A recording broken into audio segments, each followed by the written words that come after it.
बिल्कुल।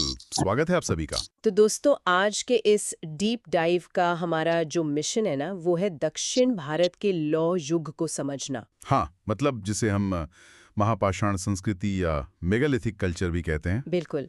और आज हम इसके संपूर्ण नोट्स का एकदम गहराई से विश्लेषण करने वाले हैं। और ये टॉपिक एसएससी, यूपीएससी, पीएससी या नेट जेआरएफ जैसी प्रतियोगी परीक्षाओं के लिए बहुत ही ज्यादा महत्वपूर्ण है। सही कहा। और साथियों मैं आपको आश्वस्त करती हूँ कि आज हम किसी भारी भरकम किताबी भाषा का इस्तेमाल नहीं करेंगे। हाँ हाँ, बिल्कुल नहीं। हम तो बस नोट्स को लाइन बाय लाइन डिकोड करेंगे। मतलब सब कुछ आपको क्लास सुनते सुनते ही याद हो जाएगा। तो फिर चलिए शुरू करते हैं। मैं नोट्स की पहली पंक्ति पढ़ती हूँ। इसमें लिखा है कालखंड। इस संस्कृति का समय मुख्य रूप से 500 बीसी से 500 बीसी तक माना जाता है। यहाँ नोट्स में शायद थोड़ी टाइपिंग मिस्टेक है। ये 500 बीसी से लेकर 500 ईस्वी तक होना चाहिए। लेकिन आसान शब्दों में समझो दोस्तों, ये समय 500 ईसा पूर्व के आसपास का है। हाँ, वो टाइपो हो सकता है। आगे लिखा है शाब्दिक अर्थ महा यानी बड़ा प्लस पाषाण यानी पत्थर। बिल्कुल। तो महापाषाण का मतलब हुआ बड़े पत्थरों की संस्कृति। अच्छा, तो क्या ये लोग सिर्फ बड़े पत्थरों से घर बनाते थे? नहीं नहीं, आसान शब्दों में बताऊं तो ये वो लोग थे जो अपने मृतकों को दफनाने के बाद उनकी कब्रों के चारों ओर या उनके ऊपर बहुत बड़े बड़े पत्थर रख देते थे। अच्छा, मान लो जैसे हम अपनी कीमती चीजों को सुरक्षित रखने के लिए लोहे की मजबूत तिजोरी बनाते हैं। एकदम सटीक उदाहरण दिया आपने। वैसे ही वो लोग अपने पूर्वजों को सुरक्षित रखने के लिए पत्थरों की तिजोरी बनाते थे। पत्थरों की तिजोरी, ये बात तो दिमाग में बैठ गई। अब नोट्स में एक और पंक्ति है। इसमें लिखा है दक्षिण भारत में नवपाषाण काल के ठीक बाद सीधे लौह काल की शुरुआत हुई। ताम्रपाषाण और कांस्य युग के दर्शन नहीं होते हैं। अरे, इधर भी ध्यान दो साथियों, ये एग्जाम के लिए बहुत ही महत्वपूर्ण पॉइंट है। हाँ, मतलब उन्होंने तांबे और कांसे का युग सीधा स्किप कर दिया। हाँ हाँ, बिल्कुल। दक्षिण भारत ने तांबे और कांसे के युग को पूरी तरह से स्किप कर दिया और सीधे पत्थरों से लोहे की तकनीक पर छलांग लगा दी। पर ऐसा क्यों? मेरा मतलब है कोई जानबूझकर तो ऐसा नहीं करेगा ना? इसका कारण वहां का भूगोल है। दक्षिण भारत की जमीन में तांबे के भंडार इतने नहीं थे, लेकिन लोहे के अयस्क की भरमार थी। तो जो चीज ज्यादा मिलेगी उसी का तो इस्तेमाल होगा ना। ओह, तो ये कोई रटने वाली बात नहीं है, ये तो सीधे उनके पर्यावरण से जुड़ा है। एकदम सही। अच्छा, अब आगे बढ़ते हैं। नोट्स में अगला हिस्सा पारलौकिक जीवन के बारे में है। मैं पढ़ती हूँ।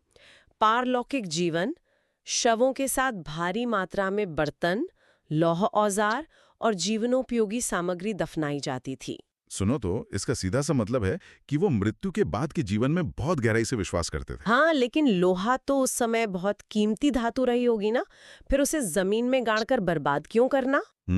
ये बर्बादी नहीं थी उनके लिए।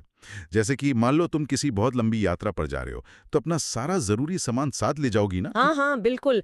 कपड़े, खाना पानी। बस उनकी सोच भी यही थी। वो अपने पूर्वजों को अगली दुनिया के लिए पूरी तरह तैयार करके भेजते थे। क्या बात है, ये काफी गहरी सोच थी। नोट्स में दफनाने के तरीकों पर भी एक लाइन है, आंशिक शवाधान और सामूहिक शवाधान। सामूहिक शवाधान तो नाम से ही स्पष्ट है, एक ही कब्र में परिवार के कई लोगों को दफनाना। हाँ, लेकिन ये आंशिक शवाधान क्या है? सुनो दो, आंशिक शवाधान का मतलब है कि पहले शव को कुछ दिनों के लिए खुले आसमान के नीचे छोड़ दिया जाता था। खुले आसमान के नीचे? जानवरों के लिए? हाँ, ताकि प्राकृतिक जीव जंतु अपना काम कर सकें। और बाद में सिर्फ जो हड्डियां बचती थीं, उन्हें मिट्टी के बड़े बर्तनों में लगकर दफनाया जाता था। ओह, ये तो प्रकृति को उसका हिस्सा वापस लौटाने जैसा है। बिल्कुल। और समझो, इससे जमीन के पानी या मिट्टी के प्रदूषित होने का खतरा भी कम होता था। ये तो काफी वैज्ञानिक तरीका लगता है। अच्छा, नोट्स में दिशा को लेकर भी एक नियम दिया है। अधिकतर शवों को एक निश्चित दिशा, पूर्व पश्चिम या उत्तर दक्षिण अक्ष पर दफनाया जाता था। हाँ, और समझो कि बिना किसी कंपास के हर कब्र को एक ही दिशा में खोदना, ये उनके खगोलीय ज्ञान को दर्शाता है। बिल्कुल, ये पक्का किसी धार्मिक विश्वास से जुड़ा होगा। एकदम सही।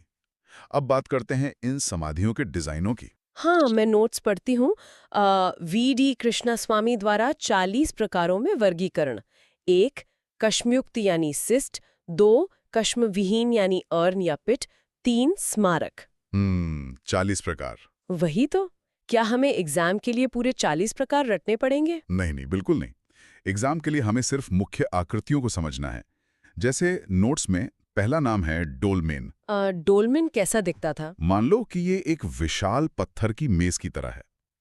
3-4 बड़े पत्थरों को खड़ा करके उनके ऊपर एक भारी चपटा पत्थर रख दिया जाता था। एक सेकेंड, उस जमाने में कोई क्रेन तो होती नहीं थी, हाँ, बिल्कुल नहीं थी। तो फिर कई टन भारी उस चपटे पत्थर को उन खड़े पत्थरों के ऊपर कैसे चढ़ाते होंगे? यही तो उनकी शानदार इंजीनियरिंग है। उन्होंने शायद रैंप तकनीक का इस्तेमाल किया होगा। रैंप मतलब ढलान बनाकर? एकदम सही। वो खड़े पत्थरों के चारों ओर मिट्टी का एक लंबा ढलान बनाते होंगे, फिर लकड़ी के गोल लट्ठों के सहारे उस भारी पत्थर को खींचकर ऊपर ले जाते होंगे। ओह, और जब पत्थर सेट हो जाता तो मिट्टी हटा देते थे। गजब का दिमाग लगाया। बिल्कुल, बिना सीमेंट के वो ढांचा आज तक टिका है। आहा, दूसरा प्रकार है मिनहिर। हाँ, ये नोट्स में भी है। मिनहिर क्या होता है? जैसे कि हाईवे पर कोई लंबा माइलस्टोन गड़ा होता है ना, हाँ, मिनहिर भी वैसा ही जमीन में गड़ा हुआ एक सीधा लंबा पत्थर होता था, एक तरह का स्मृति चिन्ह। अच्छा, ये बताने के लिए कि यहाँ किसी को दफनाया गया है। बिल्कुल। इसके अलावा नोट्स में छाता मार और स्तूपकार ढेर का भी जिक्र है। हाँ हाँ, छातामार मतलब एक बड़े छाते की तरह दिखने वाला पत्थर, और स्तूप का ढेर यानी कि केएन सर्कल। इसमें कब्र के चारों ओर पत्थरों का एक गोल घेरा बना दिया जाता था। तो साथियों, इन डिजाइनों के नाम दिमाग में छाप लो। मैच द फॉलोइंग सवालों में ये बहुत काम आएंगे। एकदम सही कहा मैम। अब आगे देखते हैं कि जीते जी ये लोग क्या करते थे। हाँ, मैं नोट्स पढ़ती हूँ। भूगोल, शवाधान स्थल पहाड़ी ढलानों और तालाबों के पास। आवास, बस्तियों के निकटता। ये जमीन खेती के लिए चाहिए थी। बिल्कुल सटीक। और बस्तियों की निकटता का मतलब है कि वो अपने पूर्वजों को अपने आसपास ही रखना चाहते थे। हाँ, ये काफी भावनात्मक सोच है। अब इनकी अर्थव्यवस्था की बात करते हैं। मृदभांड, काले एवं लाल मृदभांड, कृषि और पशुपालन, चावल, जौ, चना, रागी, गाय, बैल, भेड़ और बकरी। आसान शब्दों में कहूं तो काले और लाल मिट्टी के बर्तन इनकी पहचान थे। और सबसे बड़ी बात, ये लोग केवल शिकारी नहीं थे। हाँ, ये तो खेती पर पूरी तरह से आश्रित थे। बिल्कुल। और खेती में इस क्रांति को लोहे ने ही संभव बनाया होगा। कठोर जमीन को लोहे के मजबूत फाल से ही जोता जा सकता था। सही कहा। अब नोट्स में प्रमुख स्थलों के नाम दिए हैं।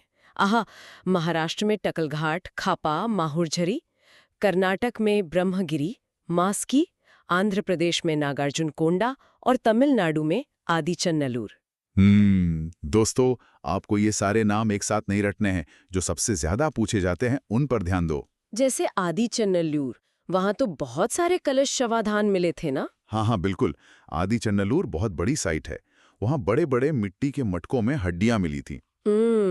लेकिन नोट्स की अगली लाइन मुझे थोड़ा हैरान कर रही है। लिखा है उत्तर व पूर्वी भारत, काकोरिया, चंदौली और मेघालय। अरे इधर भी ध्यान दो दोस्तों, यही परीक्षा में फंसाया जाता है। अच्छा, मतलब ये संस्कृति सिर्फ दक्षिण भारत तक सीमित नहीं थी। बिल्कुल नहीं। यूपी के विंध्य क्षेत्र और पूर्वोत्तर में मेघालय में भी इसके साक्ष्य मिले हैं। तो इसे सिर्फ दक्षिण का मत समझना। ये तो सच में एक एग्जाम मास्टर स्ट्रोक है। अब अगले मास्टर स्ट्रोक पर आते हैं। नोट्स में लिखा है घोड़े के साक्ष्य, कब्रों से घोड़े के कंकाल और लोहे की लगाम मिली हैं। सुनो तो, लोहे की लगाम मिलने का क्या मतलब है? इसका सीधा सा अर्थ है कि उन्हें अश्वारोहण का ज्ञान था। अरे वाह, मतलब वो घोड़ों पे सवारी करते थे। हाँ हाँ। और सोचो, घोड़े और लोहे के हथियार की वजह से उनकी ताकत और गतिशीलता कितनी बढ़ गई होगी। बिल्कुल, व्यापार और यात्रा में उन्हें बहुत फायदा मिला होगा। अब नोट्स में उत्तर दक्षिण का एक अंतर भी है।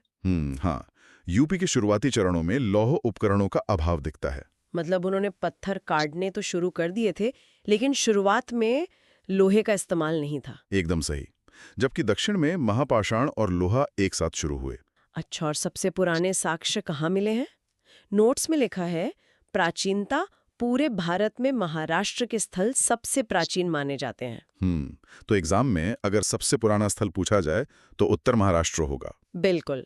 तो दोस्तों, अब हम एपिसोड के सार पर आ गए हैं। हाँ, तो सार यह है कि महापाषाण संस्कृति केवल मृतकों का अंतिम संस्कार नहीं था, बल्कि ये दक्षिण भारत में कृषि और लोहे की तकनीक का एक प्रवेश द्वार थी। एकदम सही। ये दक्षिण भारत के ऐतिहासिक युग में प्रवेश का सूचक है। बिल्कुल। और साथियों, जाते जाते मैं आपका ध्यान एक बहुत ही रोमांचक पॉइंट पर लाना चाहती हूँ। नोट्स में लिखा है निरंतरता या लिविंग ट्रेडिशन। ये सच में सोचने पर मजबूर करने वाली बात है। जरा सोचिए, हम 500 ईसा पूर्व की बात कर रहे हैं, लेकिन आज भी भारत के कुछ आदिवासी समुदायों जैसे मेघालय में खासी और जैंतिया में महापाषाण खड़ी करने की परंपरा जिंदा है। हाँ हाँ, बिल्कुल जस की तस। सोचकर देखिए, हजारों साल पुरानी ये परंपरा बिना किसी लिखित किताब के आज तक कैसे जिंदा है। यही तो हमारे इतिहास की खूबसूरती है। अगर ये कॉन्सेप्ट समझ आ गया तो आगे का टॉपिक अपने आप आसान लगेगा। थैंक्स फॉर वॉचिंग इतिहास दर्शन। राधे राधे।